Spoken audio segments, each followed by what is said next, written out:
They thought they could bury me with an insult, but they had no idea they were handing me the star of my empire.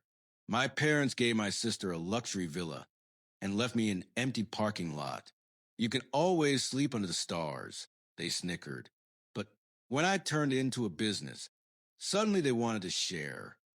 I should have known this dinner was a setup. My parents never invited me over unless they had a reason, usually to remind me how much of a disappointment I was. But I went anyway, because deep down, I still had that stupid hope that maybe, just maybe, this time would be different. I work as a mechanic. Nothing fancy, but I'm good at it. I fix things, I get paid, I mind my own business. Meanwhile, my sister, Emily, their perfect little angel. She's never worked a real job in her life, always had everything handed to her. She could burn their house down, and they'd still find a way to blame me for it. So I walk in, and Emily's already there, sipping wine like she owns a place. Dad's at the table flipping through the newspaper. Mom's in the kitchen pretending to be busy, so she doesn't have to look at me too much. Wow, Emily smirks. You actually showed up. What? Took the night off from changing tires. I ignore her and sit down. Mom said it was important. Dad finally folds his newspaper. It is, we've decided to divide our assets. Emily lights up instantly. She already knows she's getting something big. Mom smiles at her. We're giving you the beach house, sweetheart. Emily gasps, clutching her chest like she just won an Oscar. Oh my God, the one in Malibu? Mom nods. Yes, honey, it's yours now. I sit there waiting. There's got to be something for me too, right? Dad turns to me, expression flat. And you, Logan, we're giving you the parking lot. Silence. I blink. The what? The old lot on 8th Street. Mom says, waving a hand like she's doing me a favor. It's land. You can figure something out. Emily bursts out laughing. Oh my God, that is hilarious. She turns to me with a smirk. Well, at least you'll always have a place to sleep under the stars. Dad chuckles. That lot's been empty for years. But hey, maybe you can open a lemonade stand or something. Mom sighs. Logan, you always say you want to build something for yourself. Now's your chance. I stare at them. This wasn't even an insult disguised as kindness. This was straight up garbage. A memory flashes. Me at 16. Coming home covered in grease from my first job at the auto shop. I was so proud, holding my first paycheck, ready to show them I was working hard. Emily was whining about wanting a new car for her birthday. Dad didn't even look at me. You're going to smell like oil for the rest of your life, huh? Mom shook her head. Well, at least he's useful. Maybe one day he'll fix your car for free, Emily. She never had to. They bought her a brand new BMW that same week. And now here we were years later, and nothing had changed. I take a slow breath and push back from the table. You're serious? Dad shrugs. You should be grateful we're giving you anything. Emily snickers. Maybe one day you'll make enough money to buy a real property. They start laughing like this is the funniest thing in the world. I grip the edge of the chair, so hard my knuckles turn white. But I don't yell. I don't argue. I just nod. Okay. Mom frowns. That's it? No thank you. I stand up. Oh, I'll make something of it. And when I do, don't come knocking. Emily rolls her eyes. Sure, Logan. Can't wait to see what you do with a slab of concrete. Dad mutters. Always so dramatic. I walk out without another word. Fine. They thought they could humiliate me. I'd turn that worthless parking lot into something they'd never see coming. And when I did, they'd regret every word. I stood in front of the parking lot, staring at it like it was some kind of sick joke. Cracked pavement, weeds growing through the asphalt, a rusted sign barely hanging on its post. My parents didn't just screw me over. They laughed while doing it. Fine. They wanted me to fail. I'd make sure they choked on their own words. The next morning, I filed for permits to allow food trucks. If this was nothing but a slab of concrete, Then I'd make it a profitable slab of concrete. Within a week, I had contracts with some of the best local food truck owners. Tacos, burgers, coffee, even overpriced vegan bowls for the hipsters.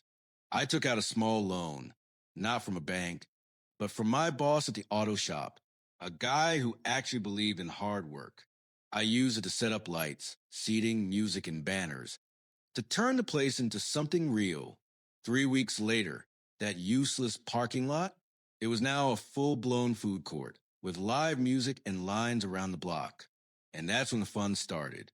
About a month in, after the place had gone viral on social media, I saw her, Mom. She showed up in her expensive coat, looking around like she'd stepped into a garbage dump. I was checking inventory when she approached. "So this is what you've done," she said, wrinkling her nose at the crowd. I didn't even bother looking at her. "Yeah, well, you gave me trash, so I made it work." She exhaled sharply, clearly unimpressed. "This isn't a real business. It's just a phase, right?" I laughed. "A phase that's making more money than Emily's influencer career." Her face twitched, and right on cue, Emily rounded the corner. She stopped dead, her usual smugness vanishing. "What on earth?" she snapped. "You turned this into some kind of, what is this? A flea market?" I grinned. "It's called a successful business." She scoffed. "This is a joke. This isn't real money." I gestured around. "Yeah? Then why are hundreds of people spending their fake money here every night?" A few customers clapped. Emily's face turned red. "Mom, say something," she whined. Mom cleared her throat. "Logan, we're just concerned. This doesn't seem stable." I raised an eyebrow. "Stable like the fully furnished beach house you handed Emily for free?" Emily cut in quickly. "You can't sell this. This is family property." I laughed. "Oh, now it's family property? That's funny. When you were all laughing at me, I don't remember hearing the word family." "This isn't fair," she snapped. "You didn't earn this." I turned to her slowly. "You seriously saying that to me?" Her confidence wavered, but she kept her arms crossed. "I'm just saying selling it would be betraying the family. When you dumped it on me as a joke, that wasn't betrayal?" Mom struggled for words before finally saying, "Well, if the business is doing so well, maybe we should discuss a partnership." I stared at her, then burst out laughing, so loud people turned to look. "You're kidding, right? You ignored me, humiliated me, gave me nothing. And now that I made something out of it, you want a piece?" Emily crossed her arms. "It's family money now." I stepped forward and looked her dead in the eye. "You already got your share. Live with it." Then I turned my back on them and walked straight into my business, leaving them standing like statues. They thought they could break me, but I was just getting started. Emily opened her mouth, then closed it. "I'll pay you back," she finally said, her voice quieter. I stared at her for a long moment, then leaned in. "No." Her eyes widened. "No." I repeated, smiling. "That's right. The same way you and Mom and Dad said no when I needed support. The same way you all laughed in my face. So no, Emily, I won't bail you out." She took a step back, actually shocked.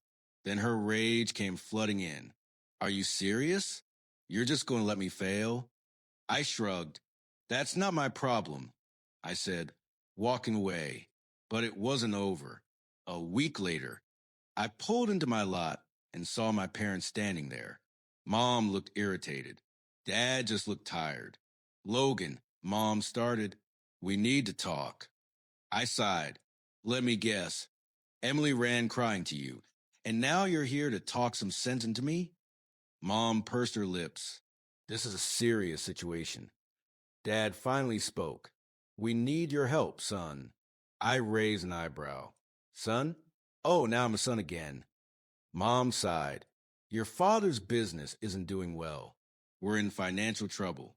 I fought the urge to smile. "Oh," I said, acting surprised. "You mean the family that handed my sister a mansion and gave me a piece of concrete as struggling? Who could have seen that coming? Mom's nostrils flared. Don't be childish, Logan. Childish? Like laughing in someone's face when they're struggling? Dad groaned. We don't need a lecture. We need a loan. There it was, the golden moment. I rubbed my chin. How much? Mom swallowed. $500,000. I laughed. No way. $500,000. Dad nodded, looking exhausted. You're successful now. You can afford it. I crossed my arms. Oh, so now I'm successful. Mom snapped. Don't be a brat, Logan. We are your family. I let that hang in the air, then smiled. Let me tell you something about family. Family doesn't mock you when you're struggling. Family doesn't treat you like a joke. And family doesn't show up only when they need something. Mom's face turned pale. Dad muttered, Logan, please. I exhaled and shook my head. You made your choices. I gestured to my lot, my success, my empire, and then stepped back. I'm not giving you a cent. Mom gasped. You ungrateful person. I held up a hand. No, we're done. I turned to go. Logan, Dad called. If you walk away from this. I paused and turned back. If I walk away? I repeated. You mean like you walked away from me? Silence. Then I nodded. That's what I thought. And I left them standing there. My revenge wasn't just saying no. It was making sure they watched me win. I thought I was done with them. I had made myself crystal clear. No money, no help, no second chances. But people like my parents and Emily, they don't take no well. Sure enough, a few days later, they came back swinging. It started small, bad reviews online. I was checking my phone when I saw the first one. 1 star. This place is overrated. Food is overpriced, and the owner is incredibly rude. Avoid. Then another. 1 star. My experience was terrible. The staff is unprofessional, and the entire place smells like garbage. And another. 1 star. Do not support this business. The owner is a selfish, ungrateful person who doesn't care about family. I chuckled. Nice try, Mom. She always had this habit of playing the victim first. Throw you under the bus, then act like the injured party. I could already picture her, sitting in the kitchen angrily typing fake reviews between sips of her overpriced wine. But they didn't stop there. A few days later, a city inspector showed up. Anonymous complaint, he said, looking almost embarrassed. Someone reported that your permits might not be up to code. I nodded. Let me guess. A middle-aged woman and her spoiled daughter? He scratched his head. I can't say who filed it, but something tells me you already know. I knew exactly who it was. Then another complaint came in, this time about my seating area allegedly violating space requirements. Then one about noise levels. Then another about food safety. They were trying to bury me in legal red tape, drown me in fines. They wanted to kill my business before it could grow any bigger. But here's the thing. I'm not that easy to break. Instead of panicking, I fought back. I hired a lawyer.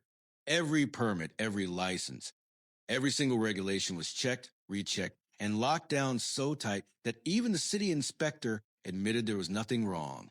I doubled my marketing. If they wanted to ruin my reputation, I drowned them out with positivity. I started running special events, giveaways, live performances. I reached out to local influencers, inviting them to VIP tasting nights. I expanded. If they thought I was a problem before, they had no idea what was coming. I rented extra space next door to open an outdoor beer garden. I partnered with local artists to set up weekend craft markets. I turned their little sabotage attempt into free publicity. Business boomed. Then Emily made the biggest mistake of her life. It was a Saturday night, the busiest night of the week. The air was buzzing with music, laughter, and the smell of fresh tacos. The entire lot was packed. That's when I heard it, a shouting voice near the entrance. This place is a joke. I turned. Emily. She was drunk. Her hair was a mess, her makeup smudged, and her expensive designer dress wrinkled like she'd been crying in her car before walking in. Mom was right behind her, grabbing her arm. Emily, stop this. This isn't. Emily ripped away. I can't believe you think you're better than us, she screamed. Look at you. You're a mechanic playing businessman. A few customers turned, pulling out their phones. I smiled. Perfect. I walked toward her, keeping my voice calm. Emily, leave. She stumbled closer. You think you're a big shot now, huh? You think you're better than us? I smirked. I don't have to think it. I just am. Her face twisted with rage. You're nothing. Nothing. And then, splash. I didn't even see it coming. She had grabbed a drink off a random customer's table and threw it at me. A wave of cold beer hit my chest. The entire lot went dead silent. A second later, two of my security guards tackled her to the ground. The crowd erupted in gasps and whispers. Mom screamed, Let her go. She's your sister. I brushed my soaked shirt and turned to my head of security.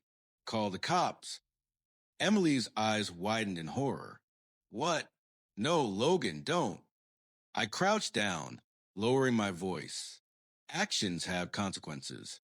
10 minutes later, blue and red lights flashed across the lot. Mom was hysterical. You're ruining the family name, she shrieked. I just laughed. Lady, you did that all on your own. Emily was put in the back of the cop car, crying, begging. She looked just like I did all those years ago, when they humiliated me. But unlike them, I didn't care. Mom turned to me, her voice shaking. This is your sister. Do something. I crossed my arms. Oh, you mean like how you did something when you gave me nothing and laughed in my face? She had no answer for that. I turned, walking back toward my customers. Oh, I called over my shoulder. Hope the beach house is worth it. And then I went back to my thriving business.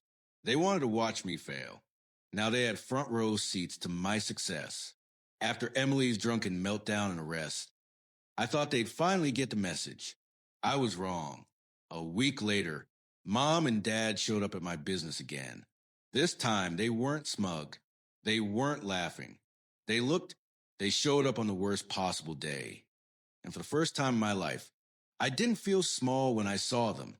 I was in the middle of a meeting with my event planner when I spotted them hovering near the entrance, awkward and out of place.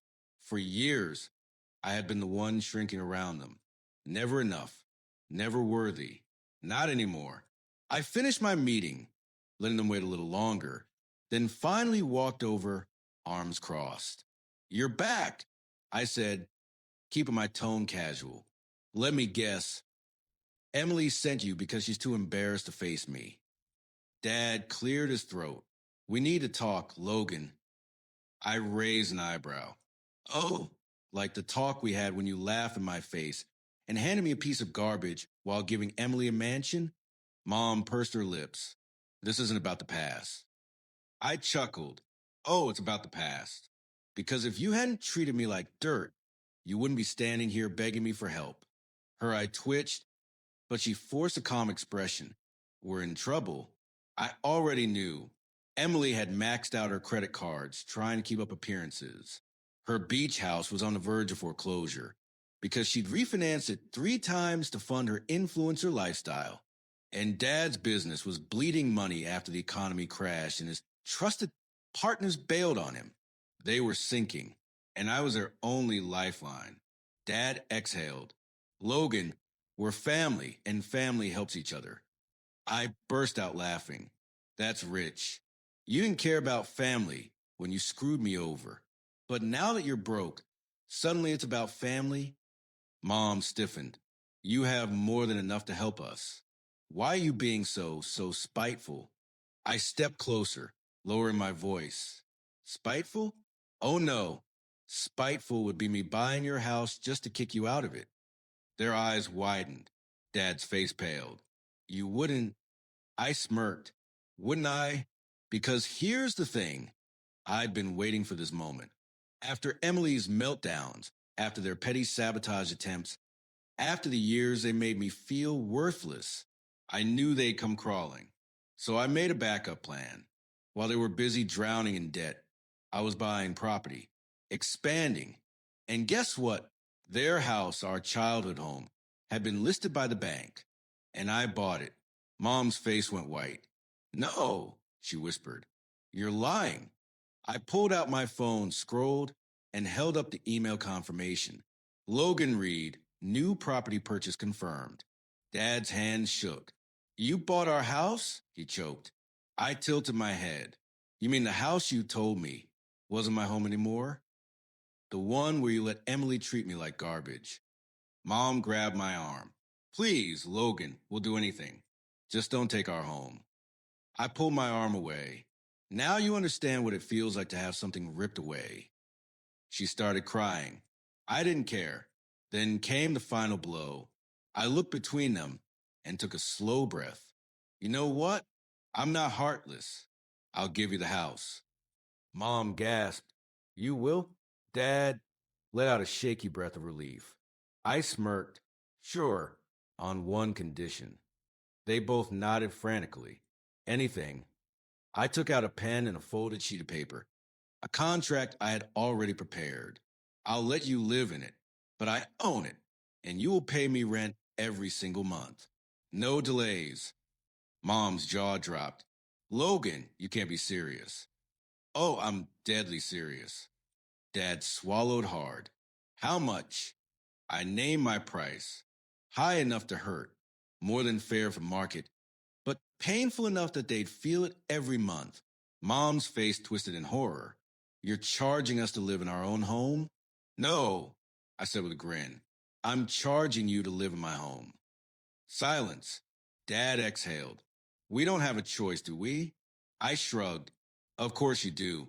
There are plenty of cheap motels in town.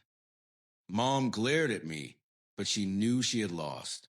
Slowly, with trembling hands, Dad signed the contract. Mom snatched the pen, digging into the paper. So hard, I thought she'd rip it. When they finished, I folded the contract neatly and slid it into my pocket. Pleasure doing business with you. I turned and walked away. Behind me, Dad slumped against the wall, rubbing his temples. Mom wiped her tears, her face a mask of pure humiliation. They had spent their entire lives belittling me, laughing at me, treating me like I was nothing. Now I own their home. I own their future. I own them.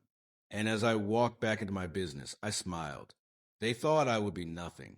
Now I had everything. And they had nothing